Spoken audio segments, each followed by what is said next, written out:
আসসালামু আলাইকুম রহমতুল্লাহ। দিনে ইসলাম নলেজ চ্যানেলে আপনাদের স্বাগতম। আজ আমি আপনাদের সঙ্গে আলোচনা করব গোসলের সময় এই 5টি ভুল কখনো করবেন না। যদি করে থাকেন তাহলে হায়াত কমে যাবে, রিজিক কমে যাবে, সংসারের মধ্যে অভাব অনটন শুধু লেগেই থাকবে। অভাব অনটন সংসার থেকে কখনো পিছু ছাড়বে না। প্রিয় দিনী ভাই ও বোনেরা, অনেক মানুষ আমাদেরকে বলে থাকে যে হুজুর, আমরা লক্ষ লক্ষ টাকা ইনকাম করি, কিন্তু সকল টাকা কিভাবে যেন খরচ হয়ে যায়, কোনো উন্নতি ঘরের মধ্যে পাচ্ছি না। অর্থাৎ তারা টাকা পয়সা ইনকাম করে সত্য, কিন্তু কোনো বরকত নেই। কিভাবে বরকত থাকবে? গোসলের সময় যদি আপনারা এই 5টি ভুল করে থাকেন তাহলে আপনার হায়াত এবং রিজিক দুটোটাই কমে যাবে। দুনিয়াবি জীবনে নানান ধরনের সমস্যায় আপনি পড়ে যাবেন। বিপদ আপদ ও বালা মুসিবত থেকে কোনোভাবেই আপনি রক্ষা পাবেন না। কেননা প্রিয়দিনী ভাই ও বোনেরা, আমরা সকলেই জানি যে পরিষ্কার পরিচ্ছন্ন থাকার জন্য প্রতিদিন গোসল করা আমাদের জরুরি। সারাদিনের ক্লান্তিটাই দূর হতে পারে গোসলের মাধ্যমে। এটি আমাদের শরীর পরিষ্কার করার পাশাপাশি মনকেও সতেজ করে। কিন্তু গোসলের সময় আমরা না জেনেই কিছু ভুল করে থাকি, আর সেই ভুলগুলো আমাদের ক্ষতি ডেকে আনে।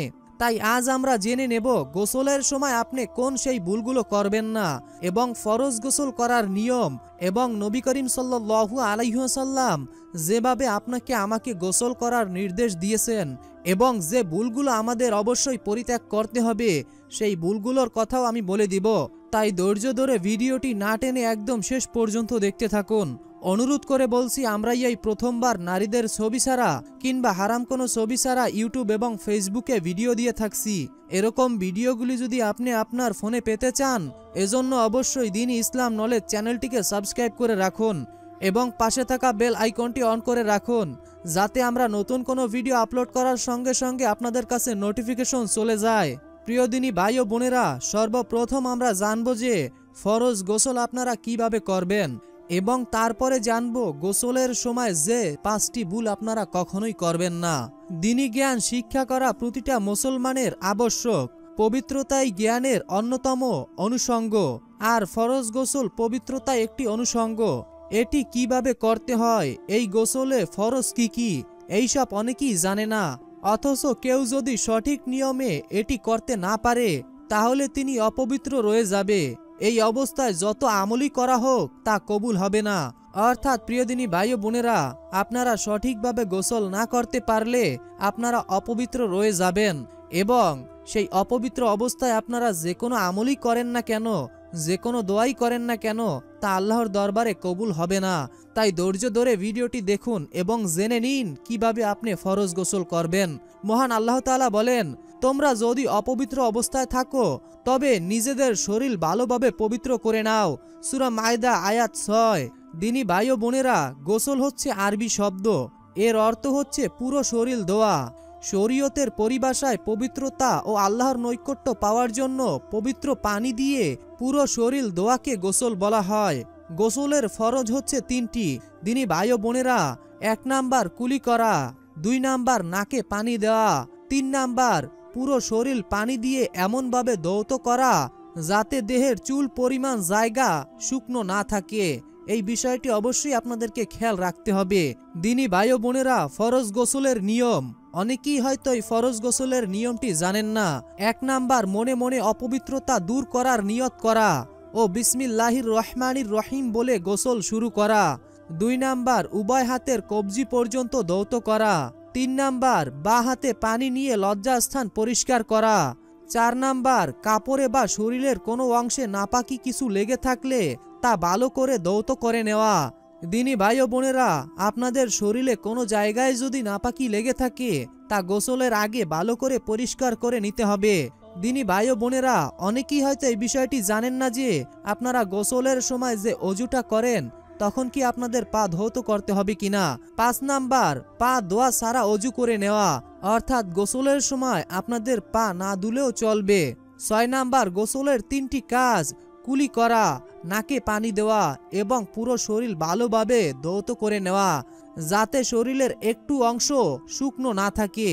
7 নাম্বার, গোসলের স্থান থেকে একটু সরে উভয় পা ভালোভাবে ধৌত করে নেওয়া, অর্থাৎ প্রিয়দিনী ভাই ও বোনেরা, আপনারা গোসলের সময় পা ধৌত করবেন, তবে আপনারা যেই স্থানে বসে গোসল করবেন সেই স্থান থেকে একটু দূরে সরে এরপরে দোনো পা ভালোভাবে ধৌত করে নেবেন।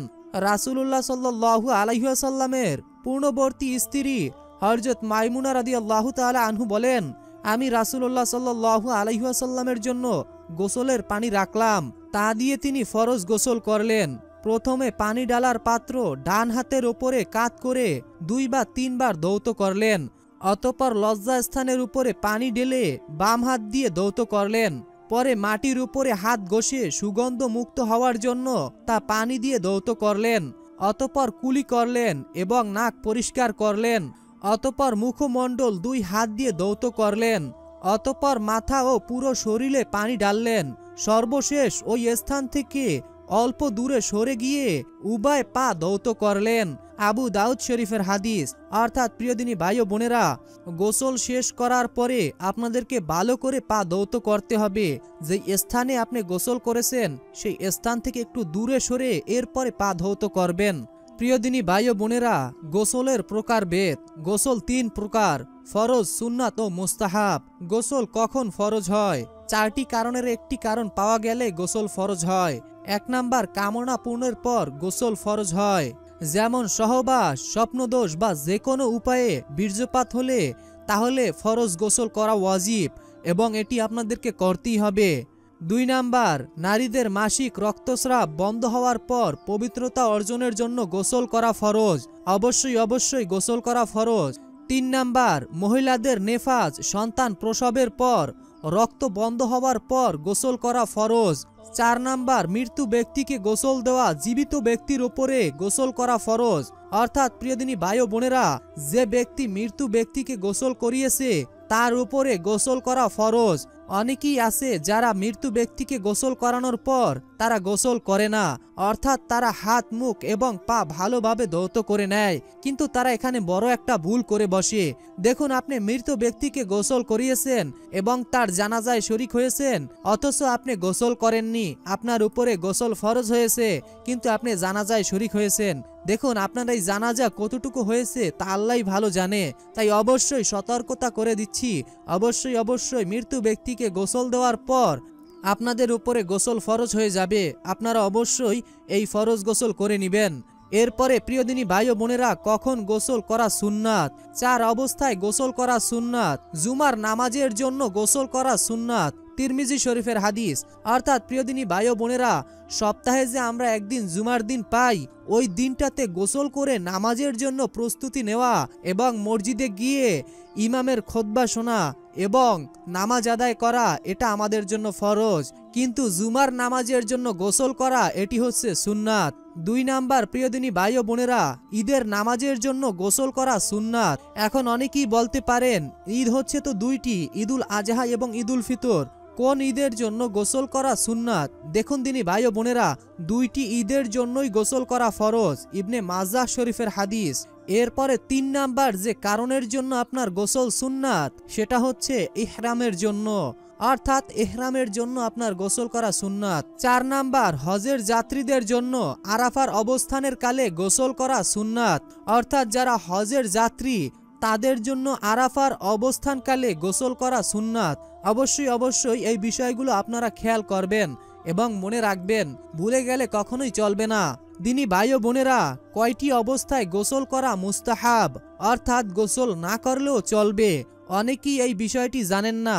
না জানার কারণে এই গোসলের যে ভুলগুলো আপনারা করেন, এই ভুলের কারণে আপনারা বড় সমস্যা এবং বিপদ আপদে পতিত হন। দিনী ভাই ও বোনেরা, যে কয়টি অবস্থায় গোসল করা মুস্তাহাব: 1 নাম্বার, শাবান মাসের 14 তারিখে।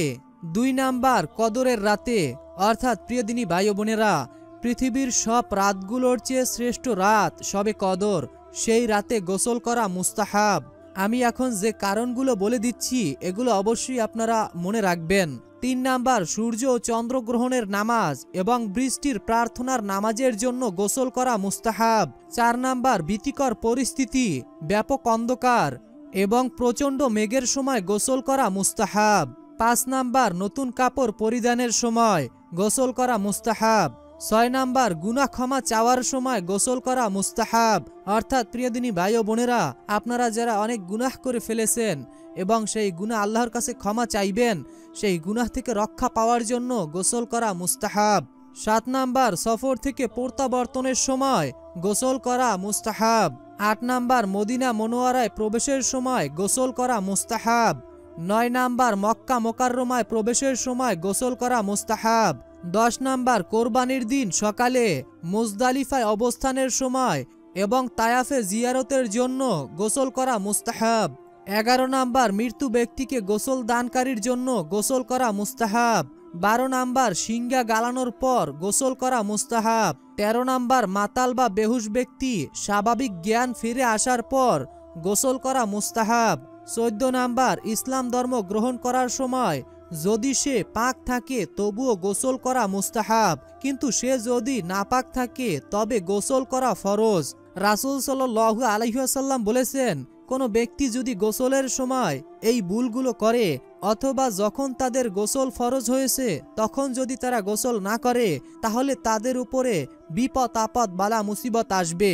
দিনী ভাই ও বোনেরা, অনেকেই আছেন গোসলের সময় একটি ভুল করে থাকেন, অথবা অনেক দিনী ভাই ও বোনেরা আছে গোসল আপনার উপর ফরজ হয়েছে কিন্তু আপনার অফিসে অনেক কাজের চাপ, কিন্তু আপনার খুব জরুরি একটা কাজ পড়ে গেছে, অর্থাৎ আপনার সেখানে উপস্থিত হতেই হবে অল্প সময়ের ভিতরে।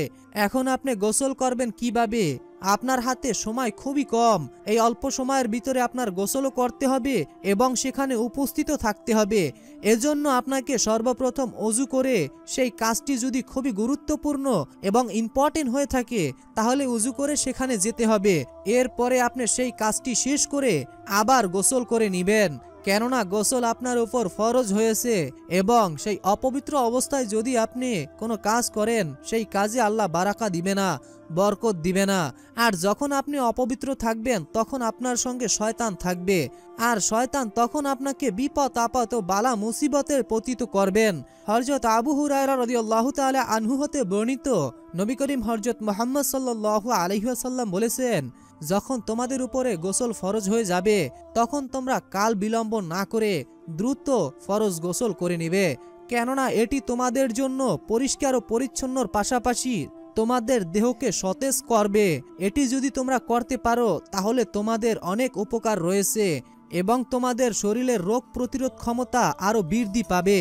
তাই প্রিয় দিনী ভাই ও বোনেরা, আমি আশা করি আপনারা সকলেই মনোযোগ সহকারে এই কারণগুলো শুনেছেন এবং গোসলের সময় আপনারা যেই ভুলগুলো করবেন না, সেই ভুলগুলোর ভিতরে প্রথম নাম্বার ভুলটি হচ্ছে আপনারা গোসলের স্থানে কখনোই প্রস্রাব করবেন না।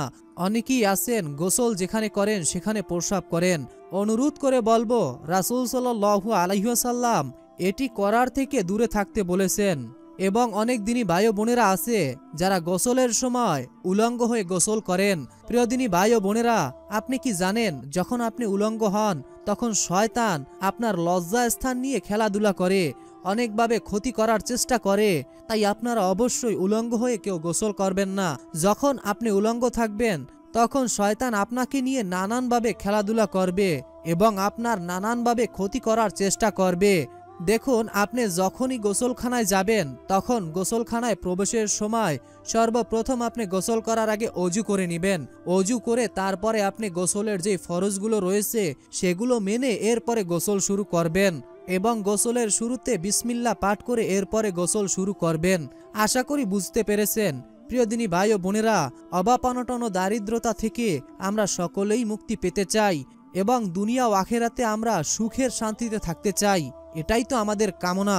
তাই অবশ্যই আপনাদেরকে এই কাজগুলো করতে হবে না, এগুলো থেকে বিরতি থাকতে হবে।